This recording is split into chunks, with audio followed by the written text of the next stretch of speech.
Listen. IQ Talk.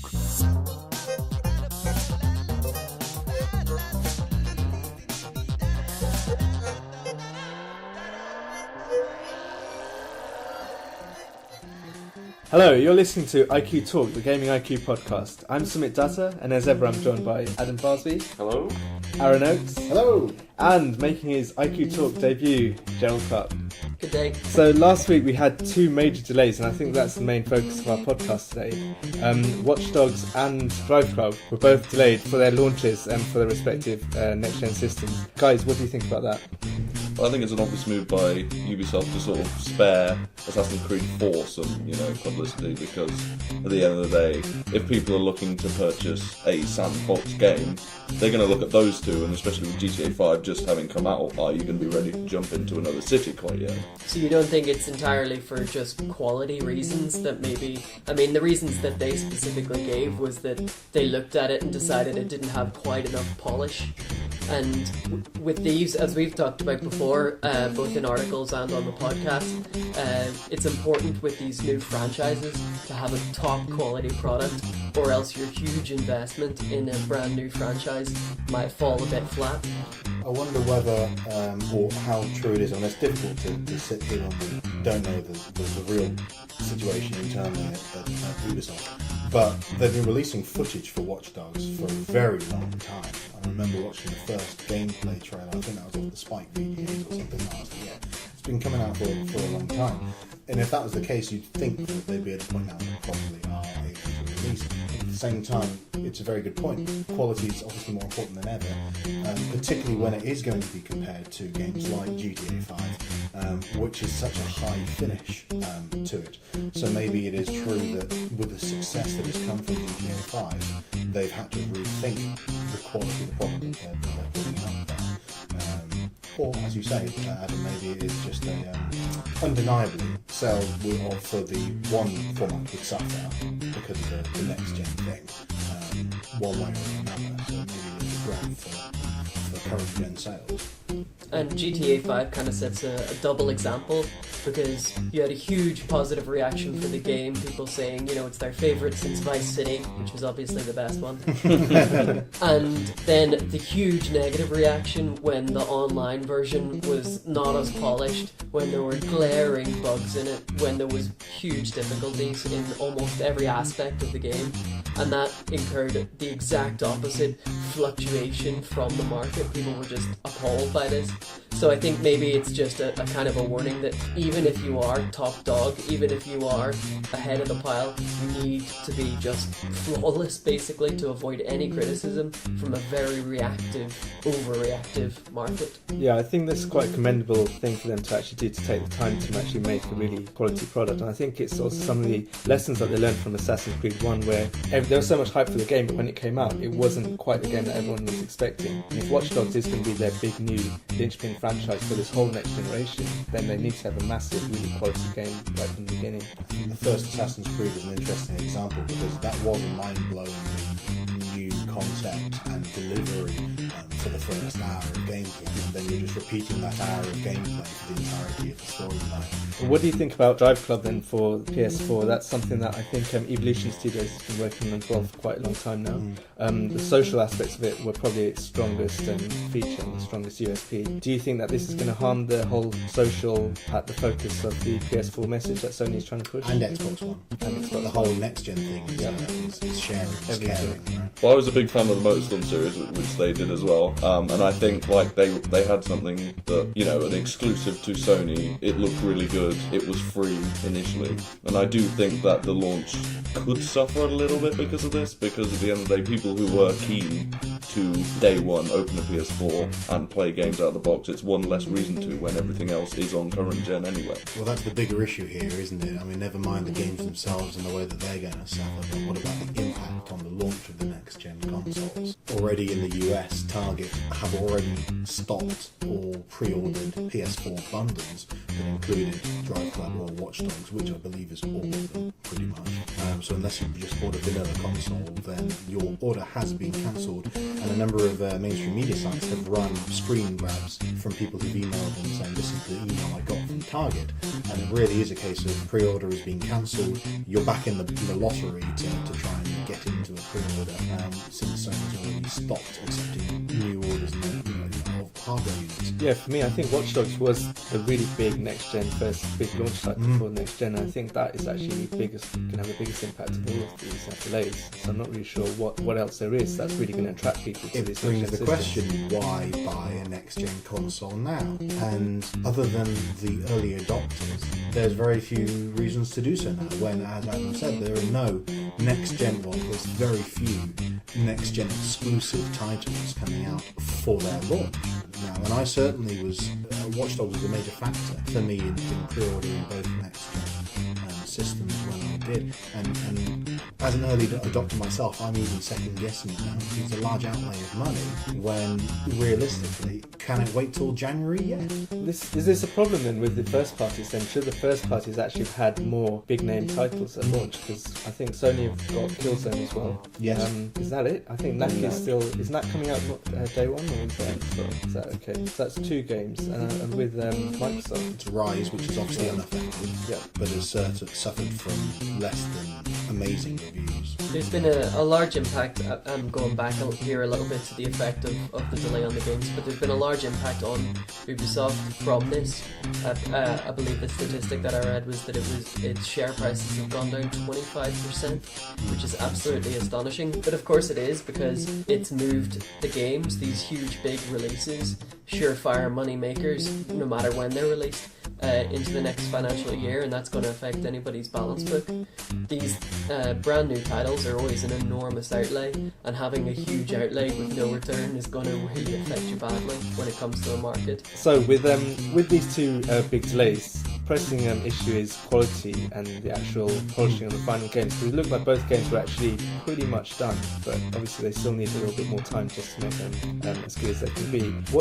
What lessons can the industry learn in terms of quality control to help smooth out these processes? Because obviously some of these companies have already started marketing. We've seen print advertising for Watch Dogs in the UK, which is now hugely wasted. Yeah. So what is it that the industry can learn to kind of overcome these missteps and these delays that seem to inevitably pop up every now and then? Well, the debate of quality versus release date has been ongoing for a very long time, and indeed Gerald and myself interviewing quite a number of people, speaking to various people, developers within the industry, about precisely this, often as a result of the QA and localization forums that we had obviously in London back in June and San Francisco upcoming in December.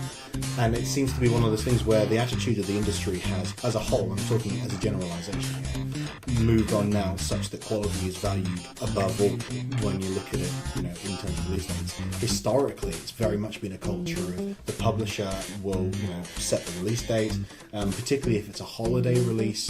The developer needs to meet that deadline no matter what. There's a lot of money invested into outsourcing it in the last second to try and get a large volume of playtesting and bug testing done, and then ultimately whatever it is shipped. And certainly that hasn't completely disappeared, because a number of games recently have still been guilty of day zero patches, where you buy a box game and by the time you put it in your console there's already a large patch for it, and you do have to wonder, well, what exactly was this that I was holding in my hand originally? How incomplete was this? But there is a shift towards quality being valued higher, because, as Gerald said earlier, you look at games like GTA 5, which make $1 billion in 3 days, and one of the main reasons for that was because of quality. So the evidence is there. The reasons to value quality is now starting to be seen, and ultimately quality assurance has been an undervalued department and function for a long time, treated as nothing more than a stopgap, a stepping stone into other fields within the industry. But now it really is an essential part of development within its own right. And certainly, I know Gerald and Adam have both been interviewing a number of small indie developers, where I think this really gets interesting. Because AAA developers have the budgets to play with in terms of quality, and have often the power to be able to go, we are going to delay the release of this game for quality, like Ubisoft have done with Watch Dogs, and like Evolution have done with Drive Club. But with indie developers, where they don't necessarily have the resources to invest, I think it's even more interesting. Well, I think one of the things that this delay makes me think about is that in the old way you would ship a game and there was no way to patch an N64 cartridge. But now most consoles are connected to the internet. There are, as you say, day one patches for things. So people are getting used to getting unfinished products in their game boxes. They're used to getting almost done content. In a way, I think that even though games are bigger and scarier and more monolithic than they ever were before, I think that, and even though QA is being valued more than ever before, I think that the people, the community, are getting more accepting of flawed products.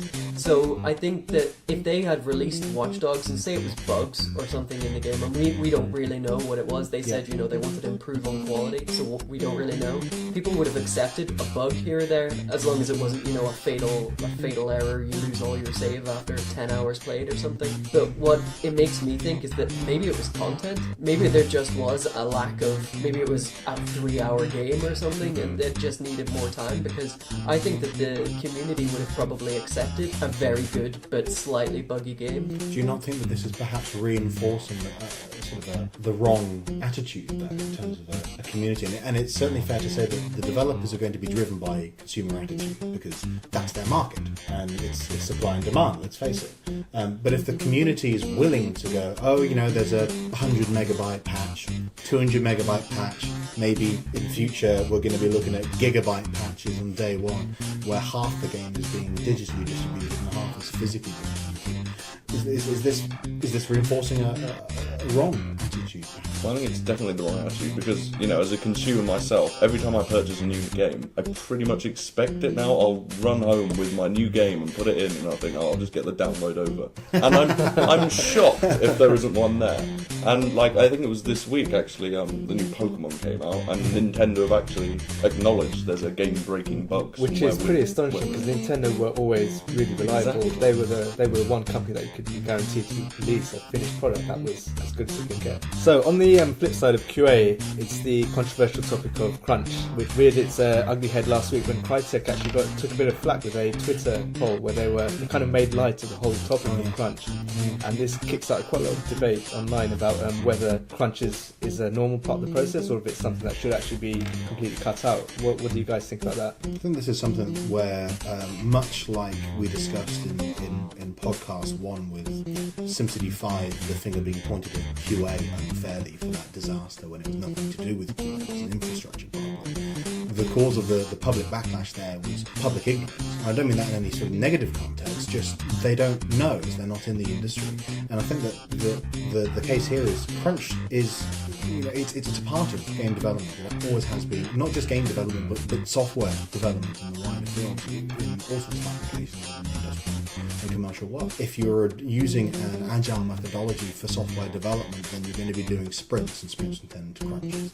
And so, they're always going to be in the same way as anyone working in an office gets a load dumped on their desk and has to batten down the hatches for a couple of days to get it cleared. I think crunch is a natural thing, and perhaps the public weren't aware of how natural the process is. As long as it's managed well by the employer. I think that's the critical issue, because I think that's where a lot of the things that we've been hearing about, these horror stories, EA-wise and these kind of things, where it isn't properly managed and you start to see people's personal lives deteriorating. With people being expected, or I think forced isn't a word I would use, because often they're not being directly forced, but more of you're perceived that you need to spend more hours doing it than you're actually away from it. People are doing 21-hour days, then obviously that's unacceptable. But there are plenty of developers out there that have for years had day teams and night teams working in shifts that come in, and such that the process is continuous. 24 hours for 7 days a week, it'll be continuous. But it's done in shift work such that people are getting the time away from them and getting the right break. So maybe it's a question of process management more than an issue with the process itself. So guys, what do you think Sony can do to overcome the delay of Drive Club? And what do you think Ubisoft can do about Watch Dogs? How can they come back and how can they still guarantee success this season? I guess as long as the titles in the end deliver, quality speaks for itself at the end of the day. So, if Watch Dogs is released and it's the best, new franchise for ages, then you'd hope they do well with it. But otherwise, if to top GTA is going to be quite the feat. And the same with Drive Club, I guess, for a sort of free title. I know there's sort of in-game purchases or something along the line, but as a free title, it still has to maintain the highest quality. The gaming market is a market which reacts to every little tidbit of tiny news and dissects it and analyses it beyond any other industry that I can think of. And all that they need to do is just get out some more positive news, find something that they already had going for them, and talk about that for a bit, and people will start talking about that. Change the conversation, stop talking about this, and get more advertising, which is what they're doing now. I mean, I'm sure most of you will have seen the new PlayStation 4 ads with the chaps having a fight on a beach and shooting each other up in the future, etc. That's exactly it came along at a very convenient time for them, because advertising just works. Yeah, definitely, and it's great to see the first big advertising campaign for the next gen launches. I think that's part of the excitement that we've yet to see, so I think the fun is about to start now. One thing that I thought was quite interesting in the video that Gerald was just talking about is that there's no actual in-game footage, and I wonder if the companies are actually shying away from this because perceived lack of the next gen jump, like a graphical leap from current gen to next gen. Do you think this is something that the companies are trying to avoid? Or? Well, I could say so, because like high-end quality titles now, like The Last of Us or something, they just look superb. Like it could be a PS4 title, and I think Naughty Dog have even been questioned if they consider porting it. So I do think, I look at Watch Dogs or Assassin's Creed 4, and I think, is it that different? It's not. But I mean, I can't remember the specific rule, but there is where they up the pixels, and times it by 1,000 at this stage doesn't even look as impressive as times it by 100 a few years ago.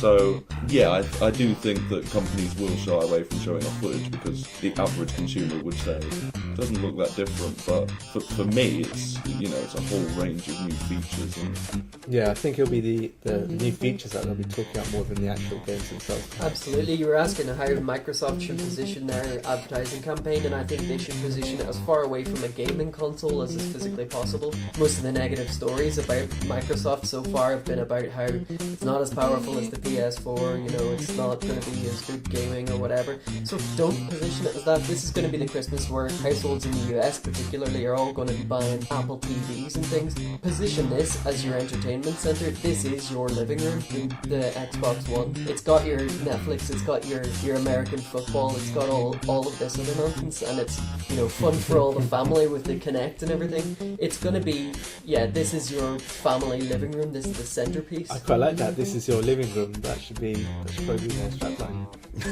Well, Microsoft, if you want to buy it off me, it's £100,000. I come cheap. That was a low price. Yeah. Well, I mean, it is called Xbox One for that reason, though, isn't it? But it's supposed to be one device, and you're really providing all these features. I think, like Gerald was saying, the American football, like the NFL, will actually be a really big draw, and I know the football season is in full swing now in the US and in the UK as well, the Premiership. If they can do a similar deal here for Christmas, then you're kind of tied with Sky or BT, who own the rights for UK football at the moment. I wonder if that will be a big draw as well, because like Gerald was saying, they have to position it in a different way to the PlayStation 4, and I think Sony are going for a much more pure game-focused route, so Microsoft definitely have to vary the messaging. Well, aren't they also offering FIFA 14 with the console? Yes, exactly. So you can tell that sort of market they're going after. Like, I know a load of my mates would, jump at the chance for a free copy of FIFA, whereas, I'd position myself elsewhere. But, especially in America, I think, sports sells, whereas PS4 is for gamers. Yeah, but without the additional functionality that comes with the Xbox One, like the TV stuff and this kind of stuff that the US will get, it's a very high price point. It's selling at the same price but with less features in the UK and across Europe. That is the major market for it. I mean, Xbox 360 sold about 2 units in Japan. They get their entire market basically from the US market, and that is going to be where they sell all their copies, all of their consoles.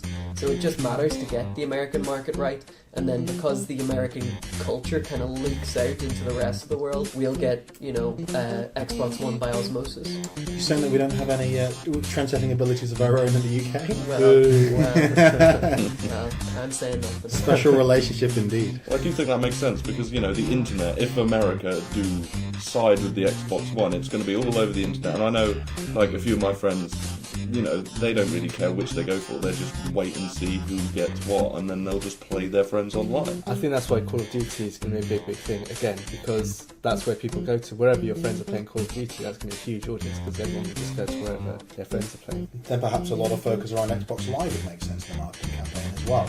It's the opposite to Gerald's idea of moving away from from positioning it as a games console, but ultimately Live has been a real USP for Microsoft over the course of this current generation. And you PlayStation Network with Xbox Live, and the difference is extreme. So from a Call of Duty fan who's playing FPSs online with their friends, Xbox 360 was almost a console of choice for that over the PS3. So maybe there's an angle in building on that foundation that they already have from Xbox Live. Well, I think Xbox Live and PlayStation Plus are going to become massive big draws for these next-gen consoles, and it's interesting because we've actually got an article that's coming up this week on free games and incentives with these two different platforms.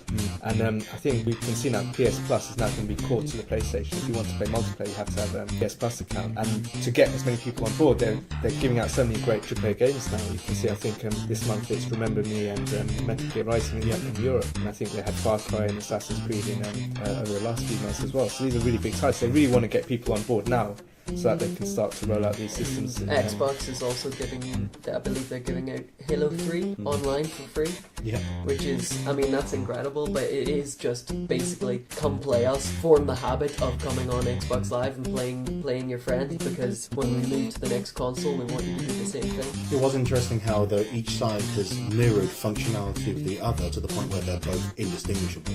Because when you look at it, Xbox One's live service has come up to now, all the announcements about coming with free games which you can download on the 360. That was supposed to be only up until the launch, but it's now been extended indefinitely, so it will be part of Xbox Live service, or so they're going to say, which mirrors the PlayStation Plus's free games that they offer on a monthly basis. PlayStation Plus, on the other hand, is mirroring Xbox Live's multiplayer gaming interface and the way that they handle interacting with other people on the service. So what we've ended up with is two different skins of essentially the same service, which I find very interesting. Maybe then we should run with the tagline "Ubiquity through competition." There's another one for Microsoft. Or Sony. Yeah. Well, I do think Sony were basically playing catch up this generation with Microsoft. They already had Live under their belt, and Sony had to come up with the PlayStation Network. How do we get people on? Let's give them free games, and now Microsoft, which is brilliant. Yes, it is. But Microsoft are now, they've famously had a lot of bad press about customer service and stuff, so they're now sort of, offering the same things. But you look at the two things on offer here. You can play Far Cry, the new Metal Gear Solid on PlayStation, but on Xbox you're just getting the old Halo, and I think there was Fable 3. Yeah. They're Assassin's pretty Creed 2, old games. Yeah. Whereas on PlayStation Plus you can play stuff that I haven't even had a chance to play. I think Remember Me is only 4 months old, so that's really good. So I guess that's going to be exciting then this launch season, because both these consoles are going to be coming out at the same time, roughly. Yep. They're going to have pretty much the same features. I'd argue Same most of the lineup games as well. Yeah. So the question is, why are Nintendo not capitalising on this then? You wait for next week's announcement. Or Sega. Or Sega, yes. What if they're making hardware for this week's last Friday's Hypothetically Speaking? What if indeed? So until the release of the Dreamcast 2, that's all we've got time for this week. Adam, Gerald, and Arran, thanks for joining me. Remember, as ever, let us know your feedback on the podcast at Twitter @GamingIQ, and also on the site itself at gamingindustryIQ.com. We'll see you next time on IQ Talk, the Gaming IQ podcast.